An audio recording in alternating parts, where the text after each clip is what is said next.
Hello and welcome to my channel. Today I'm going to be doing a book review of King Sorrow by Joe Hill. Now I believe this is the fifth novel that Joe Hill has published. I just finished Nosferatu, which I thought was amazing, and it was so good it made me just want to pick this up right away. And Joe Hill is Stephen King's son. He mainly writes horror, but this book is more of a thriller with a lot of fantasy elements. This book takes place over the course of several decades, from 1989 to 2022, I want to say. And it follows this group of six friends who are at university together. And the main protagonist at the beginning of the story, his name is Arthur, and he works at the campus library, and he has access to all the super rare, valuable book collections. And some bad people catch wind of this and decide to blackmail him because his mother, Arthur's mother's in prison, and they say, you need to steal these books for us and give them to us so we can sell them, and if you don't, we're going to kill your mom. Like, put a hit out after her in prison. That kind of lights a fire under his ass because in one way, he really wants to save his mother, but if he gets caught stealing these really valuable books, he could be looking at prison himself. One of the books he steals is this journal bound in human skin, and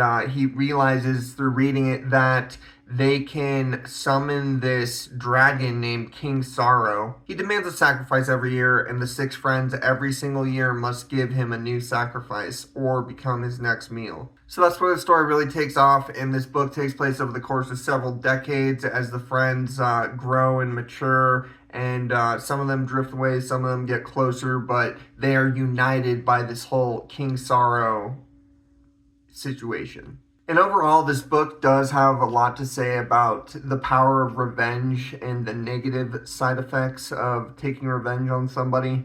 I thought the characters were all great. I think they're really well developed. I especially like Allie. She's a character who struggles with addiction and struggles with her sexuality. Arthur's another one of my favorite characters. And then we got Donna, Van, Gwen, and Colin. The cool part about this book is we get like a character study on all six of them throughout the course of the book. And yeah, this book is huge. It's almost 900 pages. And I thought it was a little too long, but that's kind of like, I mean, there were some lulls, but that's to be expected from a book this long. The only part I really didn't like was part 2 in the book. It's called Flight or Fright.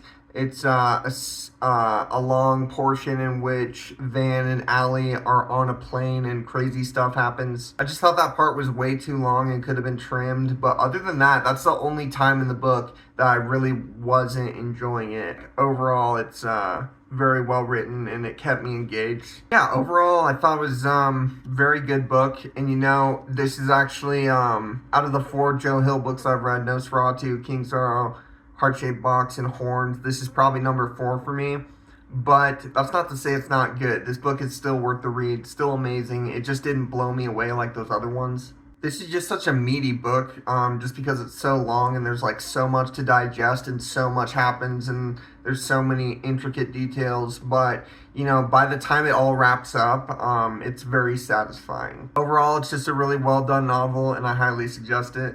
I rate this a 4.5 out of 5. Stay tuned for more book reviews.